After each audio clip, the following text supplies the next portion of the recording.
Yo, what is up, peeps? My name is Robert Nowland. I am a logo and brand identity designer from Perth, Australia. Today I wanted to run through kind of the personal branding process and really give you guys an in-depth breakdown of how that all works, how I go about it as obviously a brand identity designer and brand strategist myself. My goal with this is I really want it to be like a walkthrough that you can follow along the whole way, basically do yourself. So hopefully this will be really actionable, really insightful for you. So go ahead, pour yourself a beer or a champagne, jump in with a pen and a pencil if you're looking to do your own kind of personal branding, and we'll just jump into it. It is a new year, and you know what that means. New me, not just physically and emotionally, but also visually as well. I went through a kind of process of figuring out what my strategy was going to be for the new year, how I was going to be approaching things differently in kind of life and business and social media in general. And I kind of came to the conclusion that my current visual identity wasn't really presenting kind of where I'm at the moment. So I thought it would be interesting to kind of go through that with you, explain how I came to that conclusion, how it's changed, and basically just talk you through that process with me. Okay, so first things first, how did I kind of come to this conclusion that I needed to do some rebranding, that things weren't really where they were supposed to be? Actually, it wasn't something I came to like right off the bat. Like I didn't come into the new year after taking some time off and thinking, wow, man, what I really need to do is change my whole brand identity. I did go through a bit of a process of like figuring out where I was at and like what I'm about, and I realized through that I wasn't actually representing that in the best way possible.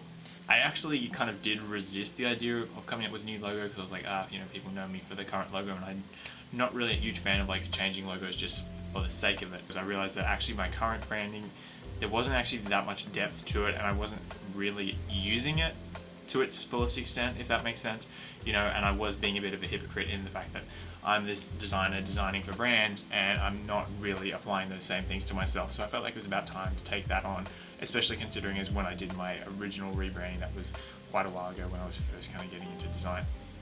So I'm going to talk you through the process that I went through in order to basically come to this conclusion and kind of more broadly figure out exactly what I'm about and how that's maybe changed. Okay, so to start off with, I'm going to run you guys through this kind of brand strategy framework. It's one that I use with a lot of my clients. So even if you're not a personal brand, I think this will have a lot of relevancy to you, and I'll kind of coach you through how the whole process works. But without further ado, let's jump in. So this is kind of a discovery document that I have here. A lot of this is based off the template, and because I was doing it for myself, I didn't bother to change elements of it, so just bear that in mind. Intentions alignment. So this is basically what I was aiming to get out of this whole process, and for me that was really to get clear on what I am about, what it is I'm trying to communicate, and who I'm aiming to reach. So I was kind of at this point where I'm like, okay, I know that what I'm currently doing is not necessarily representing me the best way possible. I want to kind of figure out what that is moving forward, so I'm trying to basically get a bit more clarity so that I can communicate the message that I want to communicate. And then there was, who am I aiming to reach? So I have this interesting kind of element within my own audience, which is that I have audience members who are people like me, or earlier in their journey, or even further along in their journey. So, kind of creative professionals, design professionals, branding, brand strategy, all of that type of thing. But then there's also that element of my audience, which is, of course, I want to cater to people who are in need of branding or design, or, they have a business and they kind of want some insights on things they can do with their, their design and branding, etc. But they're more like business owners or creative entrepreneurs, things like that. So there was a bit of a dichotomy there within my audience. So I wanted to really dive into that and see what is the commonality there, or like how can I address that group as a whole and make sure that I'm servicing both groups of that, or potentially choose whether one or the other is the way that I want to go. So it's good to have an idea from the beginning. What are you trying to get out of the session? What it is that you really want to establish, and then you'll have that in mind as you move into the rest of the exercises. The first exercise, brand attributes, is really a way to define what you're about, your brand, what is it about? And the way I do that here is I divide it into 6 columns, which is culture, how would your community describe you, or, basically I like to think of that as like how you were brought up, the way that you interface with the world, should we say. Customers is, you could swap out audience there. It's basically the people who are engaging with you as a brand, whether that be a personal brand or a professional brand.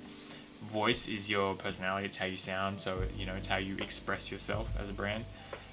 Feeling is how others feel after interacting with you. So how do you want your audience to feel after they interact with you? What do you want them to be left with?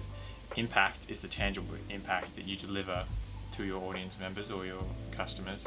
So that's tangible, but it can also be things that are a little bit more intangible, things like growth or credibility. They can't necessarily be measured quantitatively, but they can be described qualitatively, and you wouldn't doubt the fact that someone can grow or get more credibility, if that makes sense.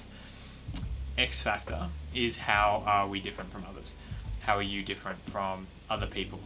And this is probably the most important thing, because obviously in order to have an identity, the very essence of identity is kind of separateness. It's like, how are you different from everyone else? If you're exactly the same as everyone else in every single way, you don't really have an identity. So things with which you are different are going to have obviously a hugely disproportional impact on how you portray yourself, because those are the things you're going to want to really double down on. So to give you an idea of how this works, or how you would probably do it if you were doing this exercise yourself, each of these columns, give yourself say 5 minutes, 3 to 5 minutes to just write down as many things as you possibly can. I took a lot longer than that. It's actually a bit harder if you're doing this on yourself than if you're doing it for someone else, I find.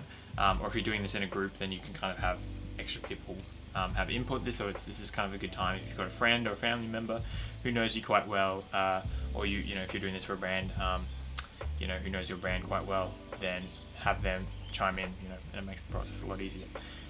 Yeah, so write down as many as you can for each column within 5 minutes, and then go through and highlight what are the top 5, and that should only take you another minute or so. Just kind of run through them, whichever ones feel like they have the highest kind of resonant frequency, or they're kind of hitting home the hardest, like oh yeah, that makes sense, that feels like me.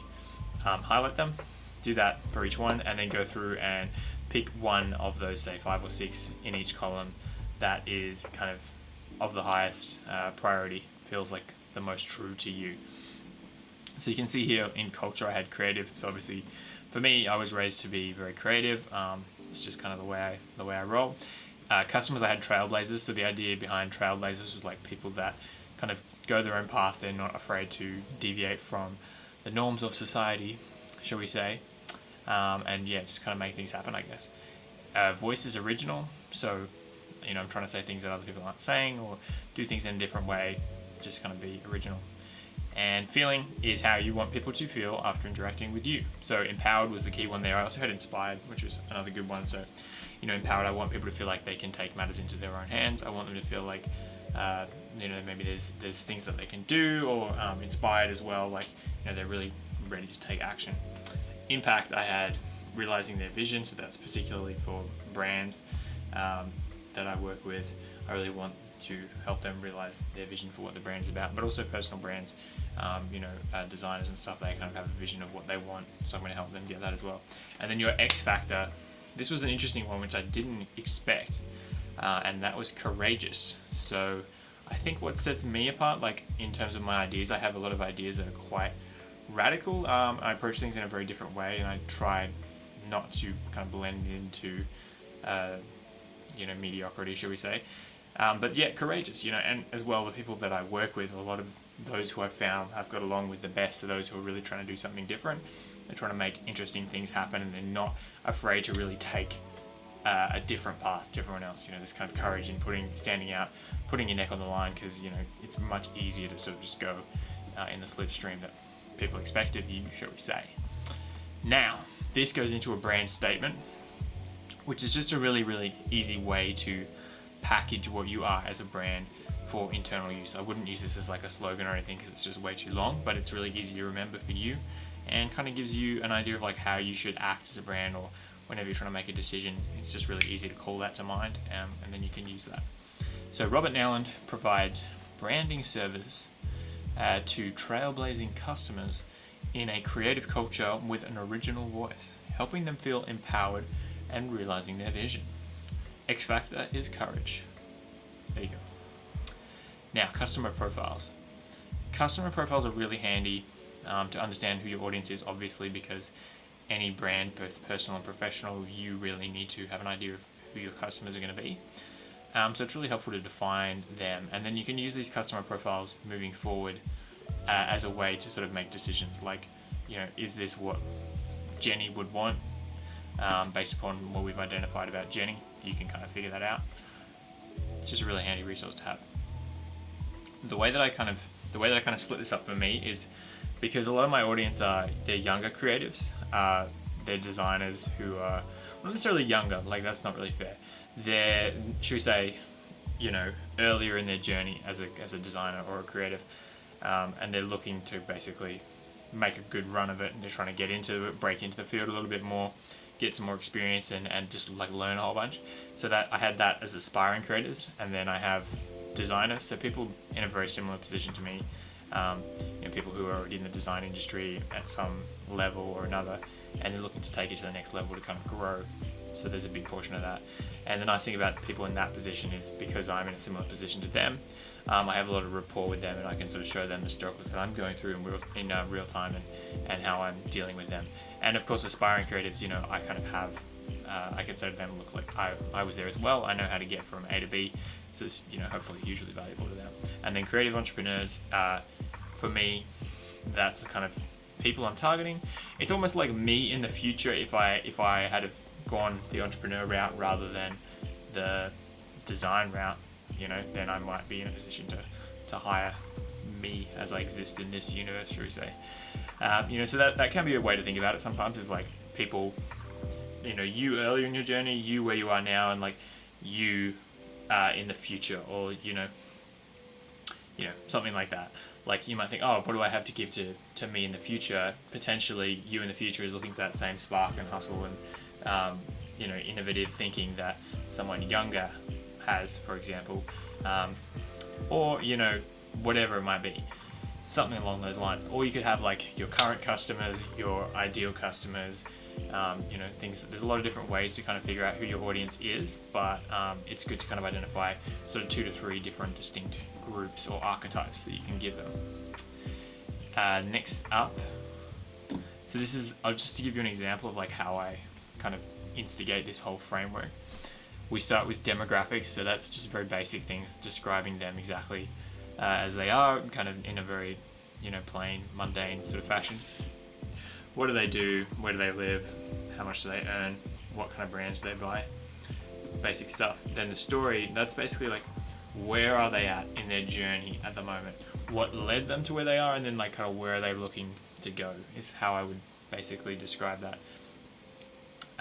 So they were raised and they were like really poor, and then whatever, they really had to hustle and like worked hard at school and blah blah blah, like things like that. Think about what is their sort of journey, their story, and then now they're really trying to be an entrepreneur and make a run of it, and they're sort of running into problems scaling, so they need help with branding to in order to really take their business to the next level. It could be something like that in my case. So then after you get to their story, kind of where they're at now versus where they're trying to go would lead you pretty well into their needs or desires, expectations, which is pretty easy to understand what that is. It's like, what do they want? What do they need? What are they kind of expecting from you if they were coming to you for something? And so that could be things like very basic things like this person needs to clarify and communicate the mission of the platform, but sometimes it's things like they need more time to spend with their family, you know what I mean? And you might think, oh, that has nothing to do with me, but actually, you'll find that oftentimes those things that feel like they're not related at all will actually come back into the process later. So it's really handy to just holistically identify what is your audience about, so you can cater to kind of all aspects of that. And if we look at solutions here, that's basically what do I think I can do to help with any of those problems that they have. So for me, that's different kinds of content that I might be able to provide, resources, etc., etc. So these should, kind of flow on very naturally. These are their needs, this is what I can do about it, kind of back and forth between those two columns. The next one that I have there is obstacles or objections. And I didn't used to do this, but I find it's actually really handy, is what might be kind of stopping them from interacting with you. Maybe this person, they need branding advice, but they think, this person's too young. That's one that I had. Obviously I'm reasonably young, but I have a lot of kind of branding expertise. So I would kind of need to prove to them that my age is not a problem, that I have experience, whatever it is. So things like that, and then how you might be able to kind of hedge against them. I also had in the corner here, like where this person might spend a lot of time kind of looking for content, because I was doing this very specifically, trying to think about my social media content. It's not something I've done before, but it is kind of an interesting little add-on there. So yeah, give them a name, give them an archetype and you kind of run through there. So this is the creative entrepreneur, then we have someone who's a bit more established, and lastly we have the aspiring creative. So this is the person who kind of needs more like practice their craft, take control of their future. I have a lot of my audience is like people who really, they want to get into design, but like they don't know how to do it, or their family doesn't think it's a real job, things like that. So I really wanted to have an archetype that was around that. So it helps if you have a bit of experience creating content, and then you kind of get an understanding of what sort of people are gravitating towards your work. But if not, you can kind of plan that out nevertheless. So yeah, basically I went through that whole process and I realized that my branding wasn't where I wanted it to be in terms of representing those different things. So I'll jump into that in a minute and explain to you why that was. But basically, my current branding was a little bit safe. It didn't convey that idea of courage, I guess, of like standing out. It was a little bit, it kind of, safe, I guess. It was a bit safe. So we have, basically from all that, that's what I came to. This template is for logo and brand identity projects in particular. So I had this section that's kind of catered towards creating a logo around your branding. So it talks more to like visual things. And so I got to this stage in my template and realized, okay, I think I'm going to engage in a full rebranding myself, obviously, because that's what I do. But to give you an idea of how this works, I guess, like on the side here, you have a bunch of different attributes along a scale. And from that, you can determine how the logo needs to kind of look and feel to represent what you're about. So I want it to be a bit more modern, a bit more youthful, a bit more masculine, a little bit more playful, slightly on the luxurious side because I don't want it to feel cheap. Organic, kind of convey that idea of creativity, and abstract as well, kind of creative, thinking outside the box, standing out, having some courage. And then I just kind of quantified that a little bit differently with some phrasing. And then you have things that you love and things that you hate. So I really love brands that make like bold choices, I guess. I like logos that have layers of meaning to them, like an onion or some shit. I love nicely executed logo types that are really unique. I just think that's really sick. And I like that slightly old school, like wacky logos that kind of catch your eye because they're just different and like don't fit into, everything's so homogenized nowadays that I love those like old, like little gems that you find that they just don't fit into what you expect. And then Peanut Free Panda is just someone I follow on Instagram, definitely worth checking out. But he just has a really interesting approach, and I like how he doesn't blend his aesthetic to what other people are doing, or like trends or anything like that. What I hate is generic shit, excessively corporate looking shit that doesn't take any risk or that deliberately blends in with the crowd. So yeah, if you're looking to undertake this process yourself, this is a really nice way to quantify the way your design should look and feel. Because it's quite hard to like use vocabulary sometimes to define every aspect of it. Like, if I was trying to define how classic or modern it was using a word, like it might be hard. Like if I said, I kind of wanted to feel, like modern but classic, or timeless, etc. Like vocabulary can be quite hard to come up with. So sometimes just visually, like seeing things on a scale, it's just easier. I don't really know what else to say. And then of course you want to know where you're headed towards and what you don't like. So that's a handy process there. Now, business goals. I won't dive too deep into this, but it's basically a way to prioritize what are the key actions that you need to do in order to get your brand up and running, or should we say to where it wants to be. So I divide this into like awareness, revenue, and efficiency. This is all based off a template that I use from a course that I did by The Future. Maybe I might link that below. Sort of adapted it a little bit in quite a few different places, but nevertheless, the idea here is you identify what are the key actions to drive awareness, then you rank them on like how desirable they are, like how much you want that to happen basically, and then doability is like, do I have the time, resources, people to make this happen? So some of those are going to be very desirable, but they're very hard to make happen. And then you have term on the side, which is like short term, medium term, or long term. So you prioritize based upon which are of highest priority according to desirability and doability and are in the short term. There you go. So that kind of gives you some ideas of things that you need to actually do. So that's helpful because if you're trying to figure out, okay, I want to make carousels, I want to, and then I want to finish my website and I want to do this and I want to do that. Now you have a way to kind of figure out, okay, what am I going to do first? Because I know, at least for me, it's very easy to kind of get lost in like all the things that you want to do. So just having a framework with which to prioritize things is really going to help you in actually getting things done versus being spread super thin. So yeah, then we have revenue and efficiency. And then the way I use this is I take what I feel like are the most important things from each of those, the highlighted ones, and some of them will be similar, so I sort of lump them together.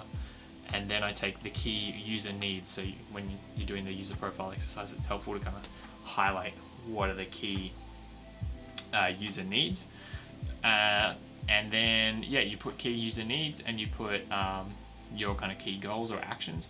And then using this matrix, you basically kind of like, this plus this, what does that equal? So if I wanted to make short form videos and reels for TikTok, short form video for reels and TikTok, in such a way as to deliver insight on branding, both personal and professional branding, then I would do regular tips and tricks for personal branding and professional branding, show you behind the scenes. That's what I'm doing now.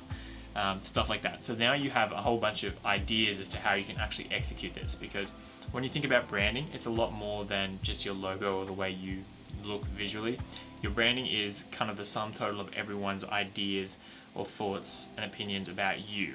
And that's obviously as a result of every single interaction they've ever had with you, or ever had with someone who's had an interaction with you. If someone says something like, oh, I hated that brand, then you're not likely to check it out.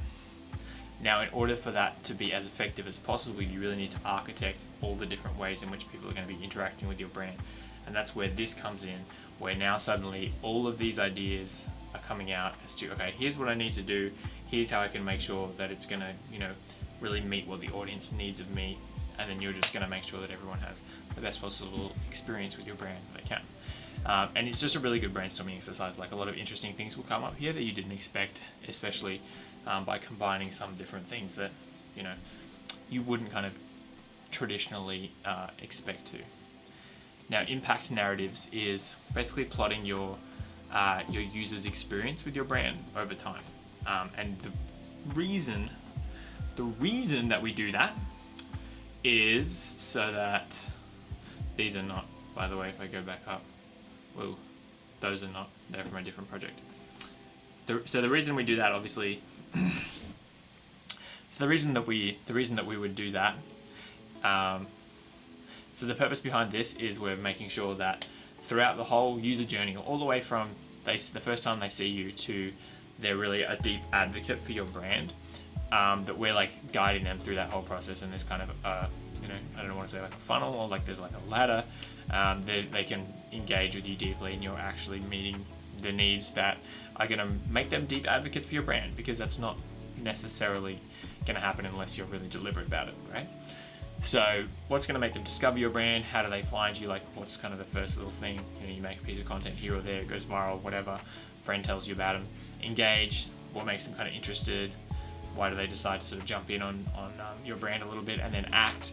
So act might be, in my case, okay, they decide to, let's say they download a resource that I make, or they, whatever it is, they join like a private Facebook group or something. This is kind of acting like it's a bit more than just engaging. Engaging is like, watching the comment, maybe like commenting on it or something. Act would be more so kind of buying the product, or going that extra mile. Then return. Why do they decide to come back to you? They obviously had a good experience with you. What was that experience? Why do they come back? Recommend. So what have you done to kind of make that such a good thing for them that they feel the need to tell others about it, or if people ask, you're the one. And advocate, what makes them a deep advocate for you, and you'll see in the story here, like going across, this aspiring creative, she's kind of eager to learn about graphic design, so she searches about it, I pop up, and then gets a lot of value out of the video, so decides to dig deeper into my content, joins in on a design challenge that I'm doing, does really well, wants to get more in-depth feedback from me, and so joins a private Facebook group. I actually don't have one yet, but that was one of the things that I identified. And if we go into return, she gets some really helpful feedback from me and others in the community, continues to kind of take on challenges and improve her skills. And then recommend, begins posting all the work she's been doing to social media based off my content, starts to get followers and her first client. So now she's recommending all her other friends who are interested in creative things, check out this guy. And then advocate, she improves her craft, grows her personal brand using my insights, develops her mindset. She's now able to bring in a steady stream of clients and has the confidence to commit to design and tell her parents that's what she wants to do, right? You know, it's kind of the hero's journey. Like, she's got what she wanted and now she's back to kind of, you know, square one. Not exactly, square two, whatever. You get the gist. Okay, so hopefully that was helpful to you. Hopefully you were able to kind of get a lot out of that. If you are interested in me making a full PDF template, let me know down below if there's enough interest. I'll definitely do that and make that free to everyone to use to kind of go through that process yourself. Yeah, in the next video, I'm going to be breaking down kind of my old logo versus my new logo, some different aspects of what I feel like wasn't working with the original one and what is kind of fixed in the new one, how I went about that process, and kind of, I guess, a little bit of behind the scenes of the development of the logo. So if you're interested in that, stay tuned, or by the time you watch this, it might already be up. So yeah, cool. See you guys soon. Peace.